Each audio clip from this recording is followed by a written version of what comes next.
Picture this, a man who could stop an entire industry with a single phone call. A man who sat at the same table as presidents, mob bosses, and corporate tycoons.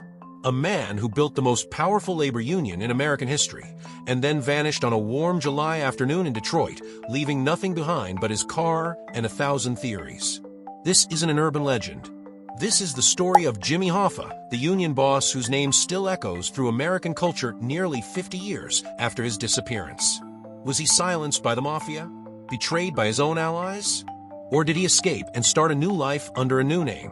What makes Hoffa's story so gripping is the combination of raw power, ruthless ambition, and mystery. He came from nothing, rose to the pinnacle of labor power, locked horns with the U.S. government, and then, in broad daylight, disappeared without a trace. No body, no witnesses, no definitive answers. In this deep dive, we'll explore Hoffa's rise from a teenage warehouse worker to the head of the Teamsters Union, his uneasy dance with organized crime, his high-profile clashes with Robert F. Kennedy, and the still-haunting mystery of July 30th, 1975. Stay with us, because by the end, you'll understand why Hoffa's life and disappearance still fascinate the world. Early life, roots of a fighter. James Riddle Hoffa was born on February 14, 1913, in Brazil, Indiana, the second of 4 children. His father, a coal miner, died when Jimmy was only 7, leaving the family destitute. His mother, Viola, moved the children to Detroit to find work. There, Hoffa grew up amid the clang of factories and the struggles of working-class immigrants. Detroit in the 1920s and 30s was a city of extremes, booming auto plants and crushing poverty, new opportunities, and brutal working conditions. Hoffa attended school sporadically, but at 14, he dropped out to support his family. His first major job was unloading and stacking 50-pound crates at a Kroger's warehouse. Workers were paid poorly, fired easily, and expected to endure endless hours without breaks. It was here that Hoffa's natural organizing instincts emerged. He and his co-workers famously used a simple tactic, delaying unloading shipments until management agreed to better conditions. Hoffa became the go-to person for grievances, negotiating directly with supervisors.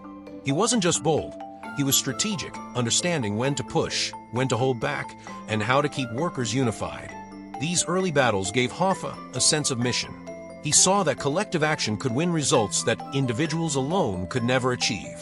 That conviction would fuel his rise through the labor movement, and later, his willingness to forge controversial alliances to protect workers' gains. Rise through the Teamsters. The International Brotherhood of Teamsters, founded in 1903, was initially a small union of horse-driven team drivers. By the time Hoffa joined in 1932, the trucking industry was transforming, and so was the union. The Great Depression had unleashed a wave of labor unrest, and the Teamsters were expanding into freight, warehouse, and construction work. Hoffa's first big success came with the lumber handlers' strike in Detroit. He proved adept at rallying workers, negotiating deals, and outmaneuvering company strikebreakers. His reputation grew, and by his mid-20s, he was a full-time organizer for the Teamsters. Hoffa's style was personal and relentless. He worked long hours, remembered workers' names, and built a network of loyal shop stewards. He also wasn't afraid of physical confrontation. In those days, union organizing could be dangerous, and Hoffa had a reputation for toughness. By the late 1940s, Hoffa controlled the Detroit Local, one of the largest and most powerful in the nation. He pushed for regional agreements that tied together hundreds of small trucking firms, creating leverage for better wages and benefits. His ultimate goal was a national master contract, a single agreement covering all major freight haulers in the country. In 1952, Hoffa became the Teamsters' national vice president. When President Dave Beck was convicted of embezzlement in 1957, Hoffa rose to the top. At 44, he was the youngest president in the union's history. Under Hoffa, membership soared past 2 million workers. The National Master Freight Agreement of 1964 was his crowning achievement, standardizing wages and working conditions for hundreds of thousands of drivers. For many working-class families, Hoffa's deals meant the difference between scraping by and living a stable middle-class life. But power came with costs. Hoffa centralized control, crushed dissent, and increasingly relied on alliances with organized crime to enforce contracts and control key locals. This dual image, champion of the working man, partner of the mob, would define the rest of his career. Hoffa and the mob, a dangerous alliance. Mid-century America's trucking, construction, and garbage industries were riddled with organized crime. The Teamsters Pension Fund, swelled with members' dues, became a prime target. Mob families from Chicago to New Jersey sought loans from the fund to build casinos, hotels, and real estate empires, especially in Las Vegas. Hoffa's relationship with the mob was both practical and perilous. The mafia provided muscle during strikes, helped intimidate non-union firms, and could ensure labor peace where needed. In exchange, mobsters gained influence over loans and appointments. Hoffa may not have invented this system, but he perfected it, turning the Teamsters into both a labor powerhouse and a financial engine for organized crime. This symbiosis drew intense government scrutiny. The Senate Rackets Committee, chaired by Senator John McClellan, launched hearings into union corruption in the late 1950s. The committee's chief counsel, Robert F. Kennedy, became Hoffa's nemesis. Their televised confrontations were electric, Kennedy's clipped, patrician voice hammering away at Hoffa's evasive, sometimes mocking replies. Millions of Americans watched as the two men sparred, each representing a different vision of America. The crusading government lawyer versus the streetwise labor boss. Kennedy later wrote a book, The Enemy Within, portraying Hoffa as the embodiment of corruption.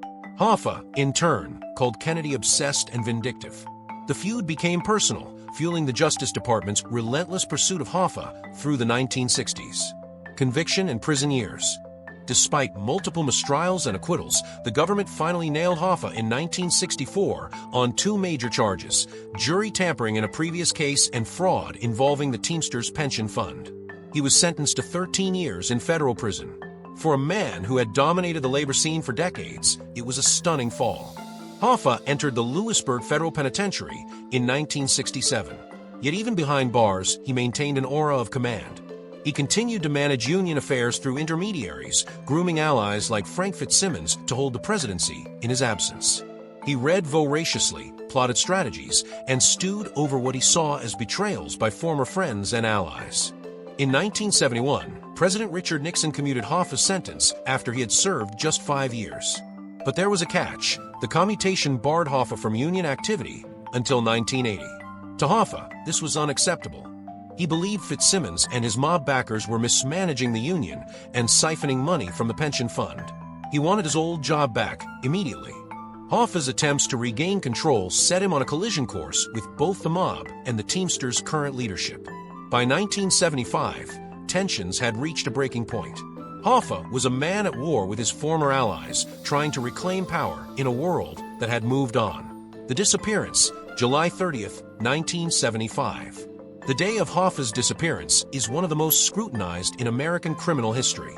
On the morning of July 30th, 1975, Hoffa left his Lake Orion home for a meeting at the Machu's Red Fox, an upscale restaurant in Bloomfield Township, north of Detroit.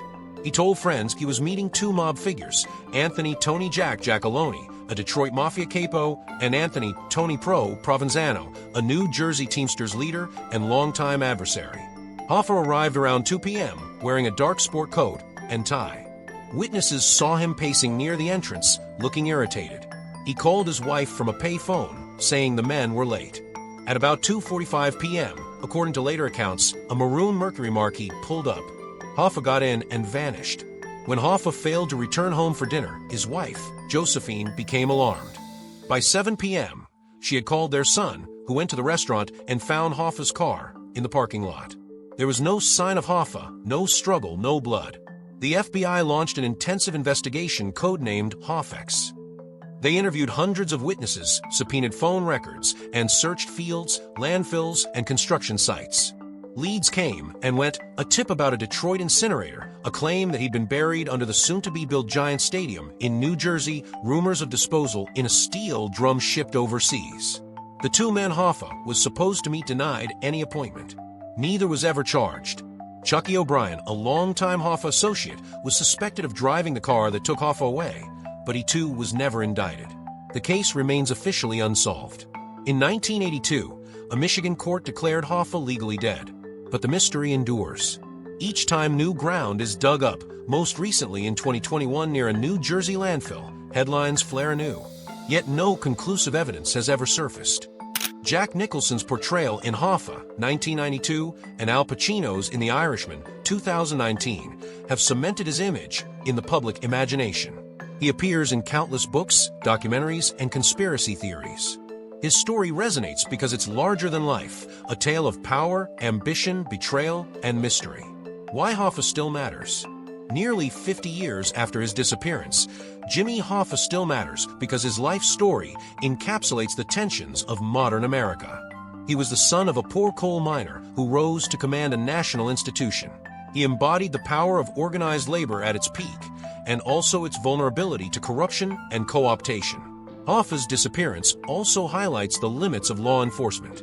Despite massive resources, the FBI never solved the case.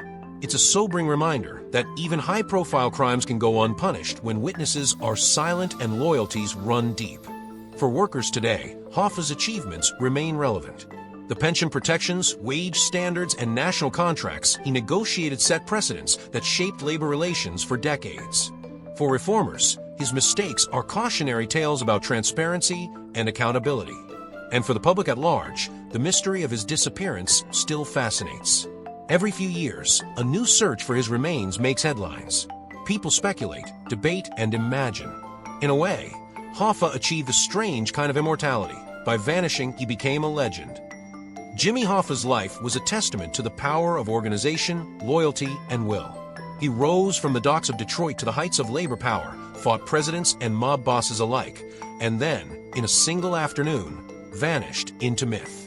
His disappearance remains one of America's greatest unsolved mysteries, a story of ambition, betrayal, and a man who built an empire for working people, only to be swallowed by forces he once controlled. If you found this story as fascinating as we did, don't forget to hit like and subscribe to our channel. We bring you deep dives into the lives, mysteries, and scandals of history's most intriguing figures. Click the bell icon so you never miss an episode, and tell us in the comments, what do you think really happened to Jimmy Hoffa?